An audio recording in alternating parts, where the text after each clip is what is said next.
This is the VOA Special English Education Report. 826 is the name of a nonprofit organization that works to help students become better writers by thinking creatively. 826 is also the address of the first center where this literary arts program began in 2002. Author Dave Eggers and educator Nineveh Caligari started the program in California at 826 Valencia Street in San Francisco. It now serves 30,000 students through writing and tutoring centers in 8 American cities. At the front of 826 Valencia is a pirate supply store. Think of the kind of place where Captain Jack Sparrow might shop. Lee Lehman is the executive director. She says the idea of entering through a pirate store is meant to get students not to think of the place as a school or tutoring center. During the day, teachers bring classes on field trips, and volunteers help with writing projects. After school, students come for help with creative writing and their schoolwork. The center is for public school students between 6 and 18 years old. 826 Valencia is located in a mostly Latino neighborhood. Ms. Lehman says many of the children are from poor immigrant families. Each 826 center has a different theme, from the pirate store in San Francisco to a store for spies in Chicago. The National Chief Executive, Gerald Richards, says budget cuts in public schools mean less money for arts education. And as that goes away, he says, so does the ability for students to use their imagination. I think there is much more of a focus on science, technology, engineering, and math.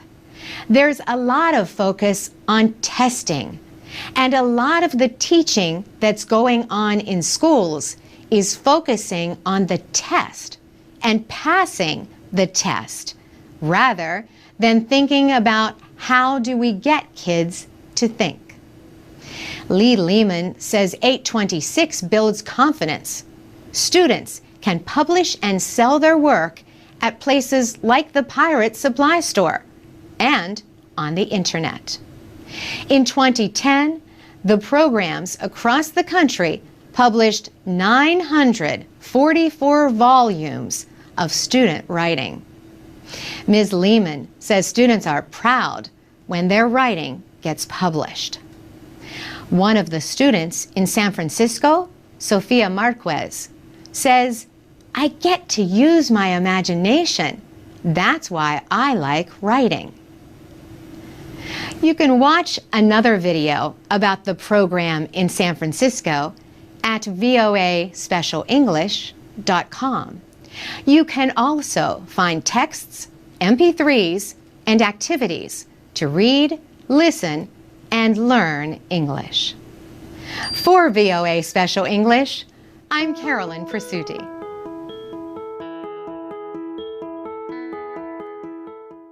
From VOA Learning English, this is the Education Report. Each year, 750,000 Americans under the age of 20 become pregnant.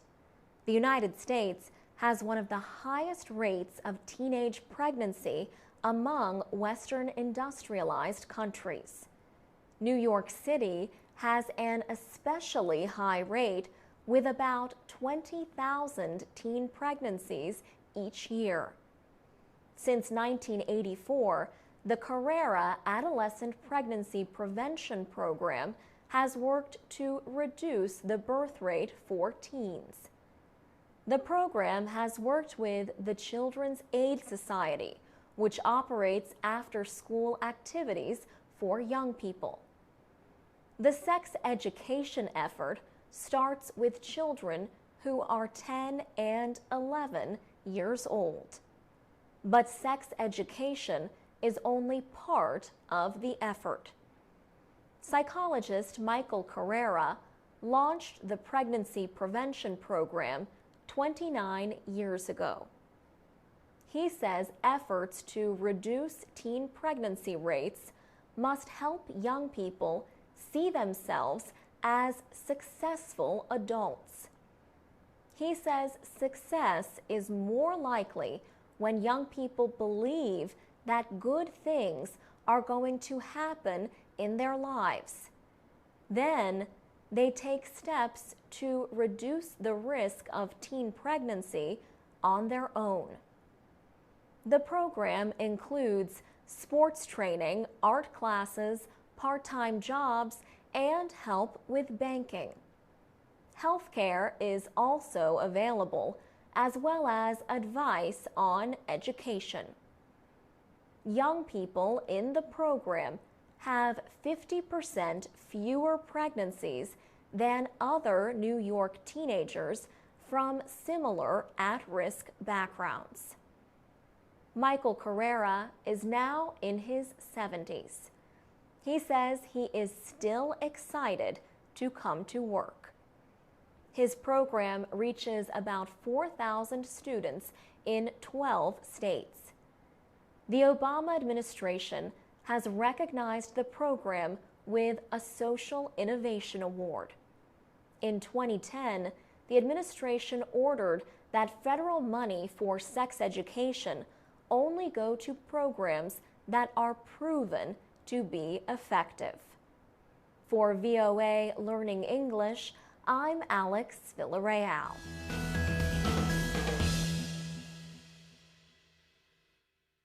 From VOA Learning English, this is the Education Report in Special English. A new report says more and more international students are attending colleges and universities in the United States. It also notes a large increase in the number of students from China.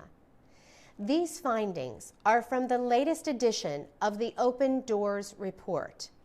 It is a joint project of the State Department and the Institute of International Education, a nonprofit educational and training organization. The report documents the record number of international students in the United States during the 2011-2012 school year. It says more than 764,000 international students are attending American colleges and universities during the period, a 6% increase from the year before. By comparison, the number of Americans studying overseas increased by 1%. The report says 194,000 students at American colleges and universities were from China. That is an increase of more than 23% over the year before. Peggy Blumenthal is with the Institute of International Education. She says the number of Chinese students is at its highest level ever. Peggy Blumenthal says Chinese students prefer to come to the United States. Chinese students are not the only ones who want to attend American colleges and universities. After China, India sends the second largest number of students to the United States for higher education. India has about 100,000 students in American schools. South Korea is third, with about 72,000 students.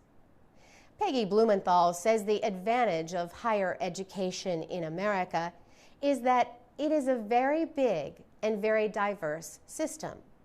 She says there are over 4,000 universities and colleges in the United States, so there is still a lot of room for international students. For VOA Learning English, I'm Carolyn. From VOA Learning English, this is the Education Report in Special English. A new study shows that simple, low-cost interventions can help teenage girls in Africa stay in school during their monthly periods. Paul Montgomery of Oxford University in Britain led the study. He said women are a driving force of development across Africa, so it is important, he said, to keep girls in school. 120 girls in Ghana took part in the study. Their average age was 16. They attended 3 secondary schools in urban areas and 1 in a rural area. In the study, girls at 2 of the schools received free sanitary pads and lessons on puberty. Their attendance increased by an average of 6 days during a 65-day school term. The puberty lessons included information about personal care during menstruation. The girls also learned about the biology of their developing bodies and about pregnancy. At the 3rd school, the girls received the lessons, but not the free pads. Attendance by these girls also improved about the same amount over 5 months. At the 4th school, the girls did not receive the pads or the lessons. That group showed no improvement in school attendance. Paul Montgomery says the girls in the study had several reasons for missing school during their monthly bleeding.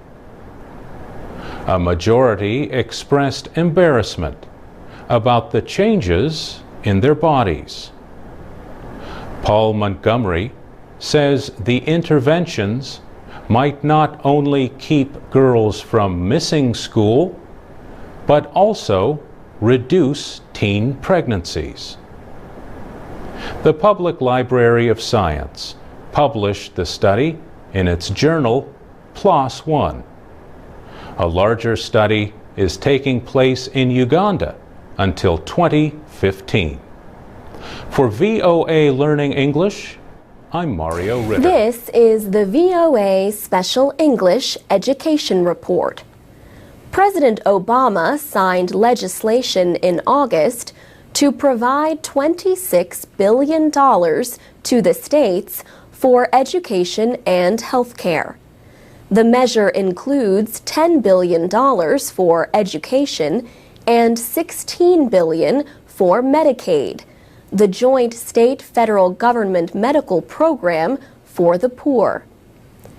The legislation will help 160,000 teachers and 150,000 police and public service workers keep their jobs. The House of Representatives approved the bill August 10th. House members had already begun a 6-week holiday when the Senate approved the measure. Speaker of the House, Nancy Pelosi, took the rare step of calling House lawmakers back to Washington to vote on the bill and send it to President Obama without delay. President Obama has stressed the importance of education for all Americans. He said this is necessary for the country to compete among some of the world's fastest-growing economies. Earlier in the week, the president spoke at the University of Texas. He talked about the decrease in college graduation rates in the United States. He said, "In a single generation, we've fallen from first place to 12th place in college graduation rates for young adults. That is unacceptable, but it is not irreversible. We can retake the lead. President Obama said educational success and economic well-being are linked. His goal is to increase the percentage of college graduates from 40% to 60% by the year 2020. The president said the federal government has already reformed the student loan system and increased tax credits for families struggling to pay college education costs. Some Republican lawmakers criticized the new measure. House Republican leader John Boehner dismissed the emergency jobs measure as more wasteful spending aimed at pleasing the Democrats' traditional union allies. Hours before the vote, President Obama told reporters at the White House that education and the safety of communities should not be political issues. He said, "Those interests are widely shared throughout this country. A challenge that affects parents, children, and citizens in almost every community in America should not be a Democratic problem or a Republican problem. It is an American problem." And that's the VOA Special English Education Report. From VOA Learning English, this is the Education Report. An unusual high school in Texas recently welcomed a special visitor. President Obama visited Manor New Technology High School near the city of Austin. The high school seeks to help prepare students to meet the increasing demand for technology workers. It has gained national recognition for focusing on student projects in so-called STEM subjects: science, technology, engineering, and mathematics. Manor New Technology has 332 students. 68% are from ethnic or racial minorities. 52% are from poor families. Across the country, students from poor families are more likely to have low educational levels and leave school.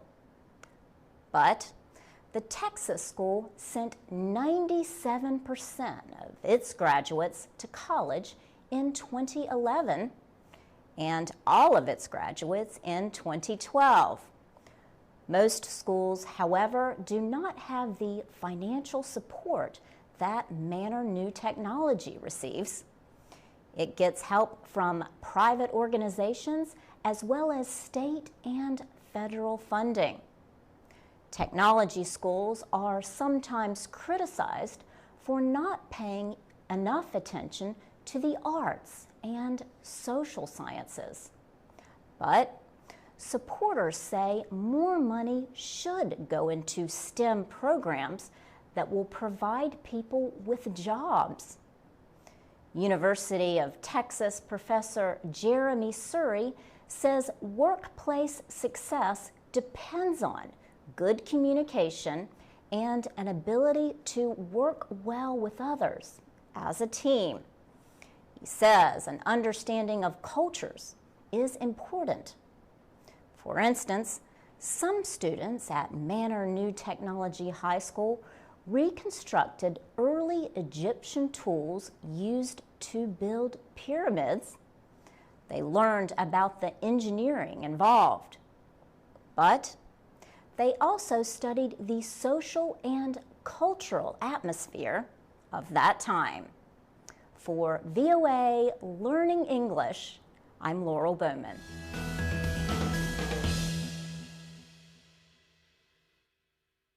I'm Alex Villarreal with the VOA Special English Education Report. On November 2nd, the United States held congressional and state elections in a year defined by voter dissatisfaction. Democrats tried to excite their party's base of support in an effort to limit Republican gains. That base includes young people. 2 years ago, 2/3 of voters under 30 voted for Barack Obama. The president urged them to remember that excitement and his campaign for change. His efforts to reach young voters included appearances on MTV and The Daily Show with Jon Stewart, along with college visits. The president spoke to about 35,000 people at Ohio State University. He said, "And now we are not just advocating change. We're not just calling for change. We're doing the hard work of change. We're grinding it out. Sometimes it's frustrating. We're delivering change inch by inch, day by day. It's not easy.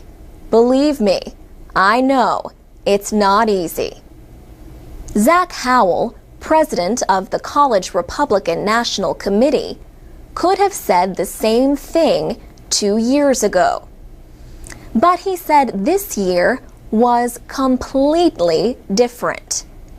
He said more young people are proudly identifying themselves as conservatives and as Republicans. He said, "It is all about the economy. That is everything to them. I mean, 20% of college graduates are unable to find work right now. So young people are concerned about their futures." 60% of college students approved of the job President Obama was doing in May of last year. That number was down to 44% in an Associated Press MTVU survey in October. Heather Smith is executive director of Rock the Vote. Her group tries to get young people to become politically active. She says schools need to provide more civics education, and states need to continue their efforts to make voting easier. More and more Americans vote early. Some states even let people register and vote on the same day. But Ms. Smith says the voter registration process may be one reason why young people are less likely to vote. But getting more people, especially young people, to vote is harder in years without a presidential election. For VOA Special English, I'm Alex Villarreal. Join us online at voaspecialenglish.com and on Facebook and Twitter at VOA Learning English. This is the VOA Special English Education Report. President Obama sent Congress a proposal in March to rewrite the main federal education law. The current version of the law, signed by George W. Bush 8 years ago, is known as the No Child Left Behind Act. That name would go away. The current policy calls for every student to be able to pass state tests in reading and math by 2014. All schools must show yearly progress toward this goal. But states decide how much students need to know to show proficiency. President Obama's goal is that every student should graduate from high school ready for college and a career. The target date for schools is 2020. The President described the plan in one of his weekly radio and internet addresses. The President said, "What this plan recognizes is that while the federal government can play a leading role in encouraging the reforms and high standards we need, the impetus for that change will come from states and from local schools and school districts." Under the new proposal, states and school systems would compete for federal grants. The idea is similar to the administration's $4 billion race to the top competition to reform schools. Struggling schools could receive money for teacher improvement and for developing plans for success. The lowest performing schools would face changes such as replacing teachers and the principal or being closed. The administration sent its general ideas to Congress in what it called a blueprint for reform to develop the next education law. Ann Bryant is executive director of the National School Boards Association. Her group worked with the Department of Education on the plan. She says it is a good start, but still needs work. The plan would reward effective schools and teachers with money and other recognition.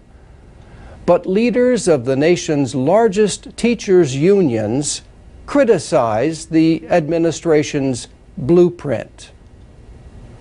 Dennis Van Rokel of the National Education Association said it still relies on standardized tests to identify winners and losers.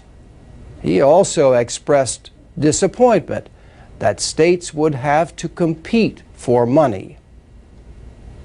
Randy Weingarten of the American Federation of Teachers said the plan appears to place all the responsibility on teachers, but gives them 0% authority. And that's the VOA Special English Education Report. For more programs, go to voaspecialenglish.com. From VOA Learning English, this is the Education Report in Special English. A Vietnamese man hopes to raise the quality of education in his country by building parent libraries in rural schools. Nguyen Nguyen Thach provides libraries to the schools so books are more available in farming communities. He works with publishers in Hanoi to get the books at reduced rates for teachers and their students. By talking with farmers, workers, and students, Mr. Thach discovered most schools have enough textbooks, but many poor families have few books at home and do not visit school libraries. More than 90% of Vietnam's population can read and write, but academic performance in the schools remains low compared to other Southeast Asian nations. Corruption is a big part of the problem. Vietnamese media often report stories of teachers giving high grades in exchange for money. Some experts criticize teaching methods that depend heavily on dictation. They say asking students to repeat everything a teacher says to the class harms their ability to think for themselves. Nguyen Nguyen Thach says he wants people to invest money in books for a better future. To date, Almost 1,000 parent libraries have been built in Tai Ben province. Hundreds of books are in each one. Several other provinces have copied this model. For each school, Mr. Tak helps build libraries for up to 4 classes. Others then follow his example. The head of the Anduk Secondary School says Mr. Tak's work has improved the quality of education. She thinks Mr. Tak's example helps students think more creatively, or, to put it in an American expression, outside the box. For VOA Learning English, I'm Carolyn. I'm Alex Villarreal with the VOA Special English Education Report. Next year, the Peace Corps will celebrate its 50th anniversary. Peace Corps volunteers are Americans who teach and work on projects in developing countries. The United States created the Peace Corps during the Cold War with the Soviet Union. Today, technology has changed how the volunteers do their work and stay connected with friends and family back home. In the early 1980s, Gordy Mengel served in Zaire, now the Democratic Republic of Congo. Letters from home would take weeks or months. As a result, he socialized more with people in the local community. He lost contact with friends and family back in the States. Today, Gordy Mengel is a Peace Corps programming and training officer in Rwanda. He says these days are different because of the internet and cell phone service. When volunteers go back to their homes in villages, they can get on Skype, or they give a quick call to mom and dad back at home. Sonia Morhanj is one of about 100 Peace Corps volunteers in Rwanda.